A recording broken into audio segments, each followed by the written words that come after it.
What's up, heathens? How y'all doing? I'm the Godless Engineer, and I critically analyze apologists' claims to give you the best arguments and information so that you can stand up and use your voice. Today's video is from the line. We're going to be hearing from a caller that's decided to call in and try to prove either God to us or some other kind of crazy idea. So, if you want to fuck around and find out how crazy this call gets, then please stay tuned. All right, so we do actually have a theist that decided to call in. So we're gonna jump to the theist real quick, because theists on the Sunday show. What up there, John? How you doing? How's it going, guys? Doing right. Good.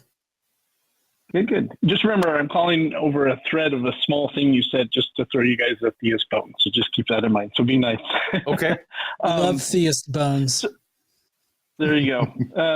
So Hebrews 11:1, you guys were talking about faith, and I wanted to say, just to defend against the notion of what I know a lot of Christendom or people in Christendom promote this idea that faith is supposed to be lacking in evidence. But, you know, the scripture there, it says, faith is the assured expectation of what is hoped for, the evident demonstration, and there's a little mark there, it says, or convincing evidence of realities that are not seen. And I know that Verse 3 talks about, by faith we perceive that system of things were put in order by God's word, which would be the logos, so that what is seen has come into existence from things that are not visible.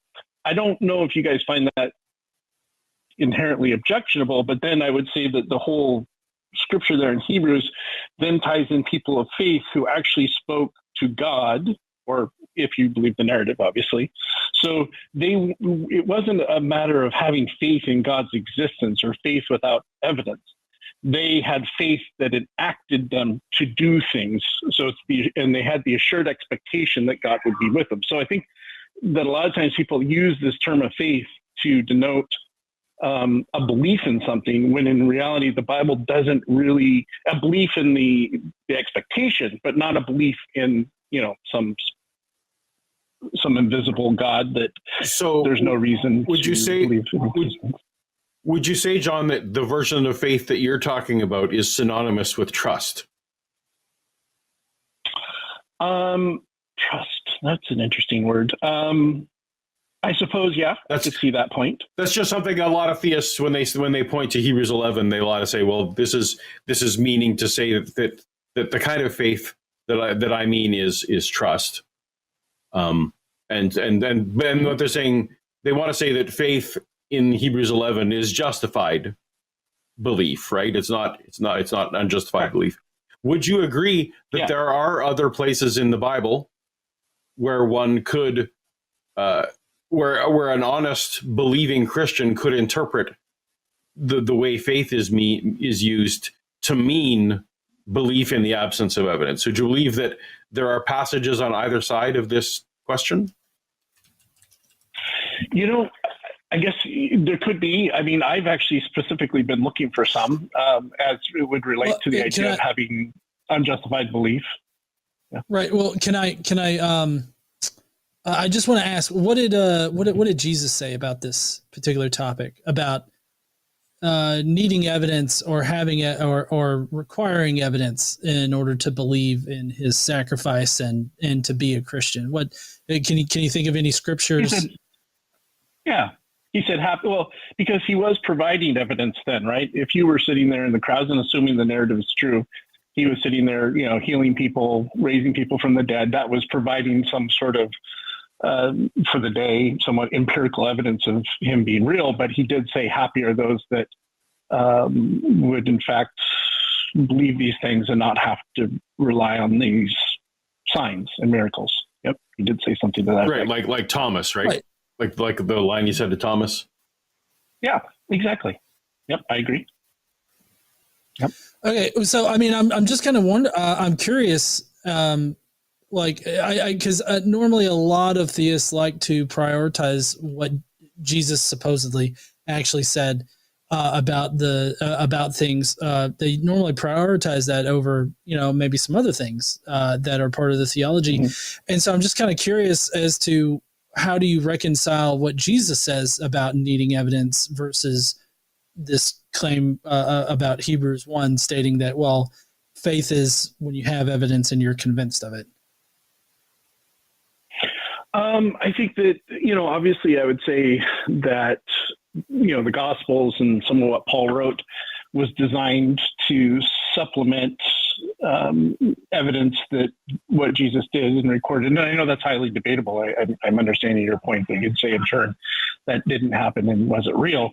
But I would say that the Gospels and the Bible, the Christian Greek scriptures, were written in part to convey the history of what he did. And I would say that why those people would be happy is because there is a principle in the Bible related to the more that someone is given as far as evidence, the more is going to be expected of them in return. The less that's given to them, the less in return. And so the idea would be someone that might find faith, assured expectation of the things to come, have belief in God, though they don't have as strong a reasons, maybe even in those in the first century where Jesus was doing all these miracles, they would actually be judged to a lesser degree due to that. So in some sense, there's somewhat of an equitable exchange. That's what I would, that would take a longer explanation, more scriptures, but that's, but even that, nuts and bolts. But even that you're acknowledging that there's a Christian principle that says that people who believe with less evidence have some kind of advantage over people who require more evidence, right? Well, I think it even would be by what you just said. Well, no, because they're then now it's a complicated theology, but I would say that now you're entering into a realm two where we have other evidences based on relationship with him. I'm not going to go into like people speak in tongues and and all that. But even in principle, there's a metaphysical side. There's a metaphysical side. But none of that addresses. But you said to more who, none of that is addressed in like to more who, all that is encompassed in to more who's given, more will be required, right? So all that is encompassed in there. Mm-hmm. The principle, none of that changes the principle you were describing in that the people who were given less have more, are better off than the people who were given more. That's correct. People who are given less are better off than the people given more. Right. So that is that at least in principle, sure sounds like lesser justified belief is valued. I would say the bargain or exchange is less. How about that? And maybe I'm not wording that correctly. That's just kind of off the cusp. But can you at least then acknowledge that there's no universal way that this faith concept is being used in the Bible? I think where I was always going with this was that definitely there are Christians who are using faith to mean trust, like you are. There are Christians who are using faith to mean literally blind faith, and they feel like that is a virtue. Just like William, the caller, was describing, the person who's talking to them said, well, at the end of the day, you just got to have faith. Evidence doesn't matter because we're not talking about evidence. In that context, the people William were talking to were using faith to mean a lack of justification, the gap between what I can justify and what I accept. Right. I guess I'm just trying to denote the difference between, it's not supposed to be completely evidence or lacking complete evidence. There is supposed to be some evidence for the faith that you have. And I'm saying that evidence can come. Yeah. It's not completely blind faith. But there is a gap, right? There's a gap between what you would normally accept evidentially, and you're rewarded for closing that gap with faith. Yes. But I would say that, not to derail this, but I would say that atheists have a similar, like abiogenesis, there's a certain faith that in the future that gap will be closed. So you're right. I agree. There's no faith. I wouldn't describe it as faith, like the gaps that we have currently in our understanding of how life began on Earth. Like, I wouldn't say that there's faith that they'll be filled in. I think that there's substantial evidence, like in the background of scientific research, that suggests that we will in the future, like, understand it. Like, there have been times when we didn't understand some natural process, and we slowly learned more and more and more. And so, like, it's proven through evidence that that does actually happen. So there's no, I don't know, maybe Paul disagrees with me. I just don't see a component in that. I guess for me, when it comes to abiogenesis, I don't think it requires faith to acknowledge that at one point there was no life on the earth, and that now there is life on the earth. Right? Like, that's not a faith position, I don't think. You would agree at one point there was no life on the earth? So then the question is, do we have reasonable belief? So right now we couldn't describe abiogenesis in a way that, like, we could recreate it in a lab, whatever. I don't need to have any faith in anything that maybe we will never solve it. Like, that's obviously it's a historical thing, and it was a single time event. Even if we could do it in a lab, that wouldn't prove that that's how it happened the first time. Even if we could do it in a lab every single day, we couldn't prove, like, because it's a historical thing. So the only faith I'm having is my reasonable justification of, do I have reasonable justification to think that there are potential natural reasons why this could happen? And that's the extent of the weight that I put on that, for example. And John, I don't know if that echoes what you would think, but like, my faith component, I have absolutely zero faith that anyone's going to solve it, and nothing about my life would change if tomorrow they were making life forms every Monday. They have a new batch of abiogenesis. Nothing about my view about God changes based on that. Well, I would say the conclusion might not change. That would be a pretty big jump. I agree. But I guess, like, I'm reading right now, Neil deGrasse, Astrophysics for People in a Hurry, and he says in there, and I'm not trying to impeach you with his words, but he says, within a chemically rich liquid ocean, by a mechanism yet to be discovered, organic molecules transform to self-replicating life. And I mean, that in going back to Hebrews, the assured expectation of something to come. I mean, he states a fact here. And again, I know these aren't your words. So here's the thing about his process. What if I acknowledge that God was the unknown reason that happened? Well, or at least equally denote it, I suppose. Well, no, but all I'm saying is, like, Neil didn't say it was a natural thing. He said by some unknown, he acknowledged what we have evidence for was that we have prebiotic stuff and we have postbiotic stuff. And even if God did it, there was a mechanism by which God did it, right? Like this. Well, I agree. Yeah, I agree. Yeah. So nothing about Neil's statement in any way says that that any of us are, like, putting any weight of what our lives. We don't make any of our life decisions based on some notion that science will eventually solve the origin of life. No, but I mean, I think there's statements of saying that it's fact, right? I mean, it's not as if he left some ambiguity to it. He says he doesn't know the reason, but he knows what's happening. Yeah, but again, do you question that at one point there was no life and at one point there is life? Oh no, I agree. But he says self-replicating molecules. Well, yeah, that's because we have we have evidence of. Well, I mean, we have evidence of various parts of abiogenesis, like all of the necessary components, like, we've been able to show actually happen naturally. And so, like, the parts, as far as I understand it, maybe Paul understands differently, but as far as I understand it, like, we're missing certain sections of it, but we've got a pretty good, like, a pretty clear picture of, like, how it would have happened in a certain way, but we can't state that we know that it happened that way.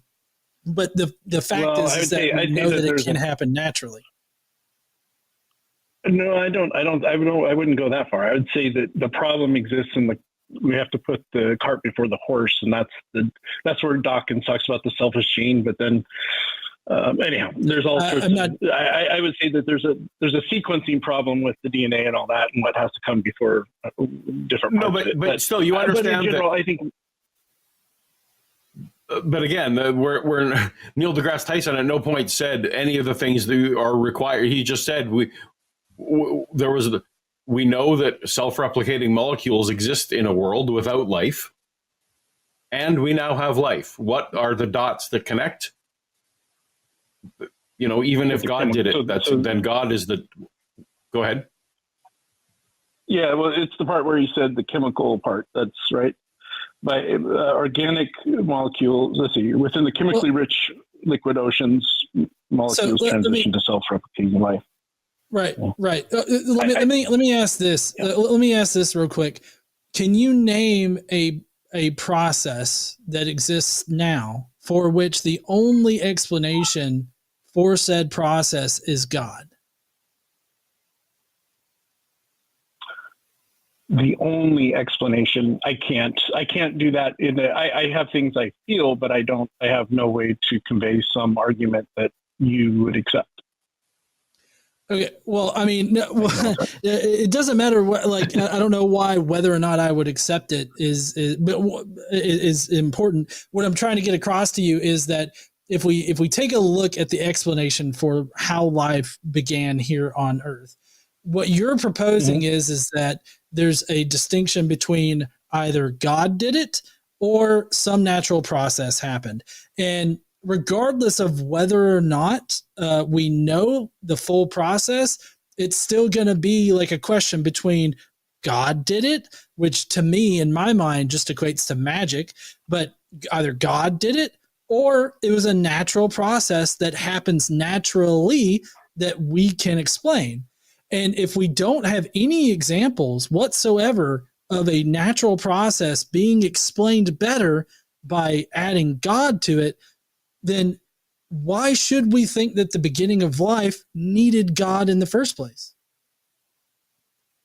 Well, I think if I had to answer that question, I think one of the problems would be that I agree. There's a lot of Christians and other faiths out there that almost have a magic component to it, especially young earthers. I mean, I believe in evolution. I'm not a young earther, and I believe that there's a lot of natural explanations for why things happen. I believe that God put those natural explanations into the order in which they needed to happen, and so okay. I think okay. Let's go with that. Yeah. Let's go with that. I'm assuming you have faith in God, right? I do. Okay. So you called in to argue against this whole idea of faith being a lack of evidence. And so you use faith, which is a non-evidence-based faith. So does that mean that this particular thing that you believe in is backed up by evidence, or is this the faith that doesn't have any evidence? The evidence that I would say that I have for faith is based upon a lot of the scripture in combination with how sensical the world is around me.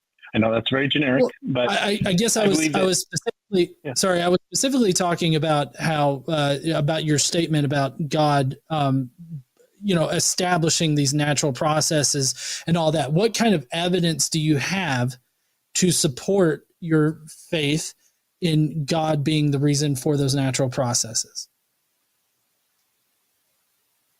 I would say that it comes down to the order of the processes and how well established they are, and how the innate and the organic seem to be in concert with each other. And that seems unlikely to me to have occurred accidentally or without reason. So you're saying that basic chemistry can only occur if you add a dash of magic to it? No, I'm saying that if you really, and I don't have the math right here. I'm an architect. I know you're an engineer. Are you a structural engineer, by the way? Just real quick. No, I'm a computer and software engineer. Oh, okay. That the math, the probability of math of all these things being in the order in which we perceive them is it seems like the probability itself is somewhat ridiculous. And so I feel like you don't know how statistics works. If you're saying that, I feel like maybe you just don't understand statistics. I don't know. I know Paul shook his head. Maybe I'm wrong about that assumption, but because that's just simply not how statistics works. Like if I have a set that has 1 trillion like items in it, and I have a 0.0000 like absurdly small percentage that I'm going to pull a specific thing out of it, that doesn't mean that I'm not going to pull that thing out of it. It just means that it's incredibly unlikely. And so I have never heard any scientists or any atheists or anybody say that, say something like, crap, I forgot where I was going with this. My point is that nobody's ever said that life is highly likely, depending on how you contextualize it. We're not saying that life is incredibly likely. We're saying that life is unlikely to happen in the universe, considering how many places we know about that life doesn't exist, and the fact that life doesn't seem to exist really anywhere near us in the universe. It seems like life is hard to form, if it does form, which it more than likely does form naturally. But so we're saying that it's incredibly unlikely for life to form, which is the exact thing that the percentage describes. If it's highly unlikely that these things would come together in the way that they do, that means that we should expect to see life be very scarce in the universe, which is exactly what we experience. So how does the percentage of all of these things coming together and falling in line like that, how is that an argument against a natural beginning to life? Well, going back to the percentage, when you say you haven't heard, even Dawkins in his book talks about almost like a Drake-like equation related to the chance of life, and then he relates it to the number of planets and stars and systems we have out there to create some variable to explain how, to your point, how unlikely, but it is possible. The problem that I think you run into in the probability side, is that you have to prove it happened once to be able to add anything but a 0 times the probability. So you're basically running into your own dilemma, because you have to conclude and show that it can occur once, and it's not just the life. I mean, life is very robust. I agree, but it's the innate elements of. Okay. What? Wait. Would you say? Sorry, Paul had an eye there. Life happened. So I feel like the fact that we're having this conversation demonstrated that life happened once. Right. No, but I mean, as it relates to accidentally or without a cause, or not a cause, it's not the right word, but accidentally in the sense that it just spontaneously occurred for a set of natural reasons. You'd have to demonstrate that. I feel like in my head, what happened when you described that was that, here's the Earth, and then poof, life happened immediately, as if it didn't take a long time for it to develop. Well, the long time. I mean, we're talking about here. Imagine all the innate things. Imagine the magnetic fields required to protect us from the atmosphere. I mean, imagine all the natural systems of water. Right. So your intuition. I mean, you could go on and on and on. But John, you understand that this is your intuition, right? Because my intuition is that this absolutely is not only happened here; it's likely happened in other places. Because in my intuition is to look at the size of the galaxy and even the Drake equations and see like these should be, even with, which I do not accept all the weirdness that's in that, but even in that, that this seems, to me, life feels inevitable based on the size of the galaxy. That's my intuition. You're seeming to argue like you're looking at these numbers and saying your intuition is, it's unlikely. But now we're just throwing intuition at each other in an entirely unhelpful way.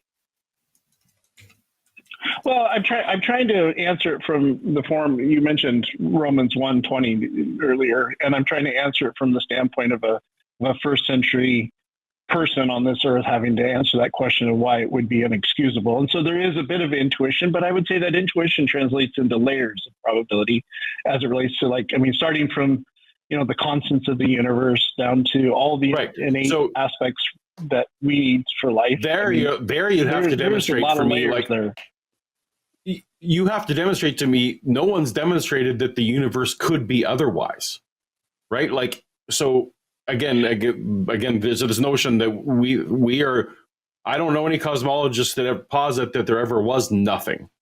So there's not like I know.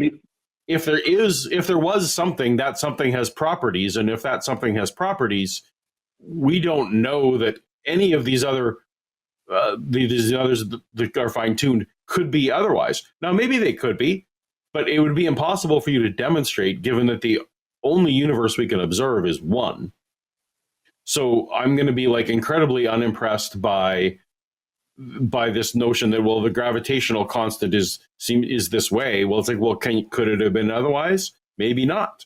In which case, then it's like every universe that was going to pop up had this gravitational constant, right? Or weak electrical force. Go ahead. Yeah, except I would say too, though, some of the the multiverse theories. I mean, those are generated from that problem, right? I mean, a lot of that is related to the fact of trying to explain how it is, right? Because it is people's intuition that this seems unlikely, but that's still all that it is. Like So, but you understand that my intuition is not that, and lots of people's intuitions aren't that. So, like, intuitions are a weird way to argue. Well, it's not but it's not just intuition. I would say that there is, and I don't have it right in front of me, so obviously I don't have every book open in front of me. But I would say there are probability ratios that are statistical, to your point, statistical numbers that are quite problematic over the layering of all these things put together into a coherent theory, which which is exactly why this multiverse and hold on. Since we're moving back to probability here, maybe we can recontextualize this. That's not like God kind of centered. There is in poker. Do you play poker? I have. I don't play it a lot, but I have. Okay. So there's this one hand called a royal flush, and that's when you get all the same suit from 10 to ace, right? And it's the best hand that you can get in poker. And it's got a 0.000154% probability of being made in a hand of poker, right? So this translates to once out of every 600,000 for 649,740 is what it ends up like. It occurs once in that many amount of time. So does that mean that it will never come up? No, it'll come up. Okay. When you quote me a percentage of like a probability of life developing naturally on its own, unless it is 0%, then it has a chance of developing naturally. And if you think about the number of chemical reactions that happen every second or happen, every year or whatever, like if you think the amount of chemical reactions that are happening, even in just one place, like on a primordial Earth, what do you think the likelihood is, given the percentage that you've been quoting of life developing naturally, given that immense set, what's the likelihood of it happening once? Right now, the scientific number is 0 because we can't prove it. I mean, we can't prove it happened. Yeah, because what source are you getting that from? Because you've been quoting. Well, you've been quoting actual percentages, and you've never said that it's 0% likely. You said some incredibly small number percent likely, which means that it's incredibly unlikely, which is exactly what we're saying. Yeah. There's no question that the math on statistics is a bit skewed because people add a likeliness to anything. Right. I mean, I think even Dawkins didn't quote some ridiculous example of that. But but now you're saying that there's a 0% chance of life developing naturally. Well, What's your evidence for that? I'm saying scientifically right now, there's a 0% chance that chemicals can turn into self-replicating molecules. 0. We have no evidence of it. What is your evidence for that? Or what's your source for that? Well, I would say Dawkins himself, but I'm sure there's another professor. Does Dawkins say somewhere that there's a 0% likelihood of life developing naturally? I kind of feel like that's antithetical to the biological work that Dawkins has actually written about. Well, Dennis Noble is another one right now that in fact, I'm reading his 2023 book. I would say that what they're saying is that there is no evidence. They agree that there is no evidence. They may put a statistical value on it, but right now, scientifically, if you were to just like if roles were reversed here, and you were the theist and I was the atheist, and we were talking about completely different things, you would say, well, there's zero evidence for this. There is zero evidence. I would never say that. Self-replicating. No. Okay. I would never. Right. There's not zero evidence for anything. There's no scientific. Okay. There's a lot of scientific evidence that supports abiogenesis. Zero scientific. No, but there's zero scientific evidence that self-replicating life can come from chemicals. That's the full statement. I mean, I don't know where you're getting that from, but there's several, like the Miller-Urey experiment shows how amino acids can be produced in a without any kind of like outside influence. So I mean, that's evidence of it. There's also scientific studies that show self-organizing chemicals and stuff like that. So I mean, I'm not claiming to be an expert in this field or anything like that, but I do know enough about it that there are, like, we have the individual pieces that show that abiogenesis is likely to have happened naturally without the need for magic. Well, it's going back to my original point. It's a cart before the horse problem right now. Yes, there's some. It's really not. In fact, they use the term crystallize. It is, because it's the self-replicating part. It's the DNA part. That's where the element. No, you understand that self-replicating and wait. You understand that self-replicating and DNA are not synonymous, right? No, you need it is synonymous. In fact, you need the DNA to replicate correctly, or it will fail. I mean, do you think DNA replicates correctly now? No, do you think that there are no replication errors in DNA now? Do I think there are no replication errors? If there are, I don't think there's enough to direct the cell.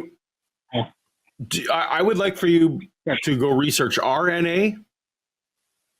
Okay. Because RNA is replicating, but it's not DNA.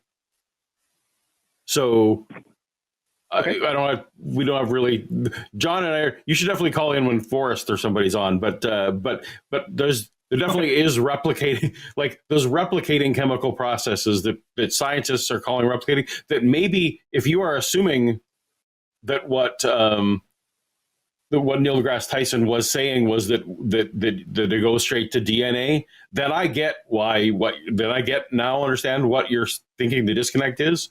But all they were saying was replicating, and there are definitely proteins and RNA that we can in labs get to at least a replicating process. That's why they were so confidently saying we can get stuff to replicate.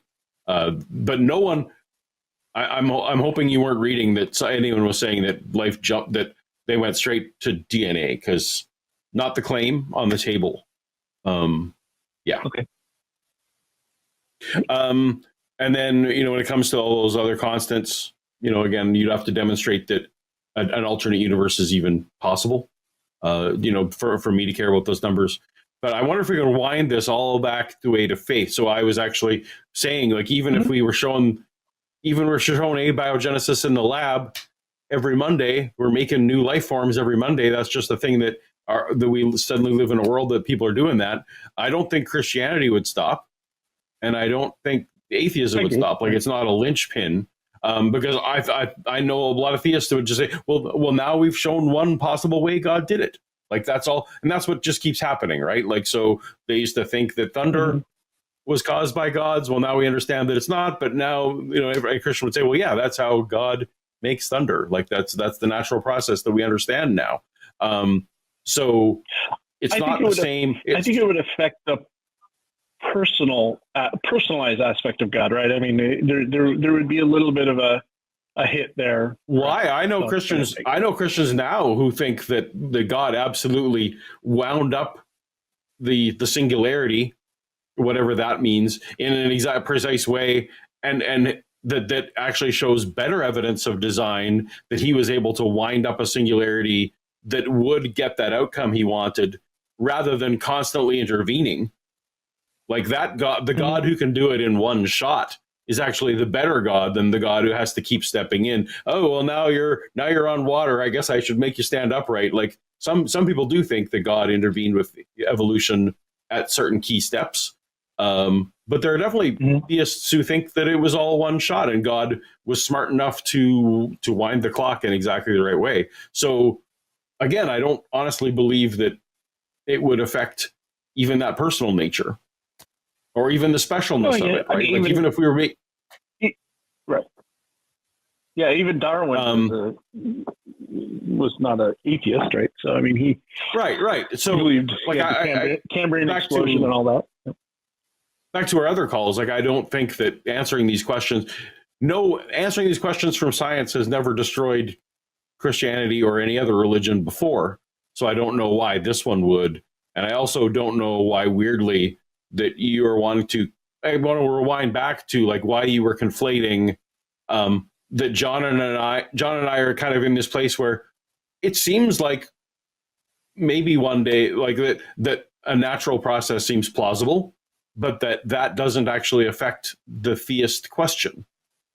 So I don't understand why us kind of erring on the side of, well, it seems like God isn't required, is equivalent to what you were advocating for, which was that that it's a virtue to live your life with certainty on a little gap there, because you're definitely putting forth this God as a certainty in your life, or at least you're living your life very much as if it's true. That you're trying to equivocate those things. Do you see where I don't quite see that those are the same? Like John and I are not in any way making any decision in any of our day based on whether or not abiogenesis was a natural or a theistic process. Yeah, and I was using that more as it was more of a side argument related to a statement of faith, in the scientific world. But to my original call, obviously, it's the faith being the shared expectation, with evidence, as Hebrews 1:11 mentions. I was trying to defend against the idea that faith had to be. Okay, so are you arguing that Christians who use faith in any kind of gap between evidence and conclusion, are you saying that all Christians or any theist who uses faith that way is using it wrong? Is that what we should say? If next time someone calls up and says, we said, you know what, John called in on May 19th and he said that you're doing it wrong. Is that your position? Well, I would say that someone's inside of or I just to say someone a theist would be it would be based on theological discussion, which starts from the premise that God exists, versus a philosophical discussion of religion, right? I mean, so I would say that you're starting with the idea that God exists, and the faith is the assured expectation of the things that he promises. It's not necessarily supposed to be about faith that God exists. You're almost supposed to know that God exists, and faith is coming from the things that he promises and that he says. So that's the unique qualifier on faith I think I was trying to get across. It sounds to me like you've got to first believe in God in order to have faith in God. Is that, maybe I was misunderstanding what you were describing there? It just sounds like you've got to believe first and then faith comes later. Right. Faith used as Paul uses it, isn't related to, you're not faith that God exists. That's not, I would say, a right use of faith. Faith that what he said will come true is the way that the scriptures talk about it. You understand that presuming that God exists with no evidence is what we're saying is blind faith. That's what I hear you. I understand that. But I'm saying that if you look at the Bible writers, they all come from the position that God exists. They're not questioning. There's not a lot of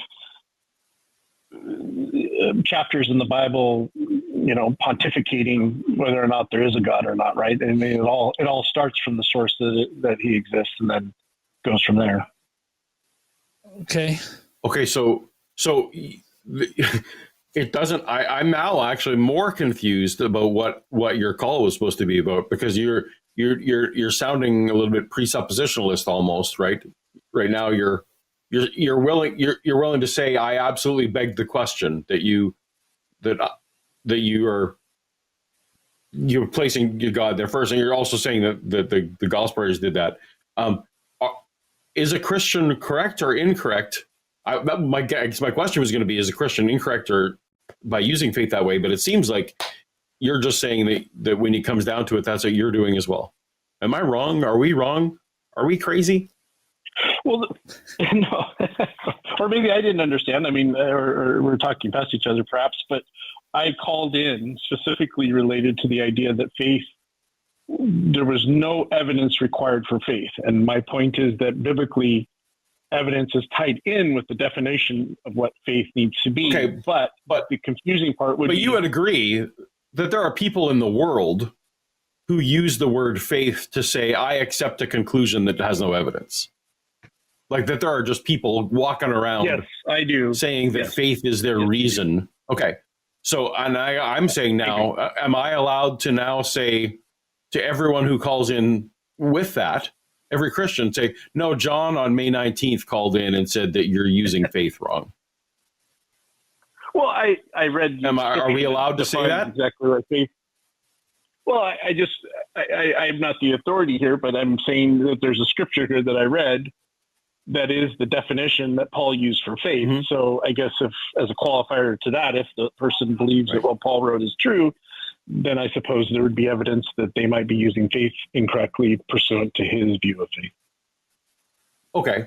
So would you agree then that if two people are using the same word, but they're using different definitions of that word, that they're not actually talking about the same thing?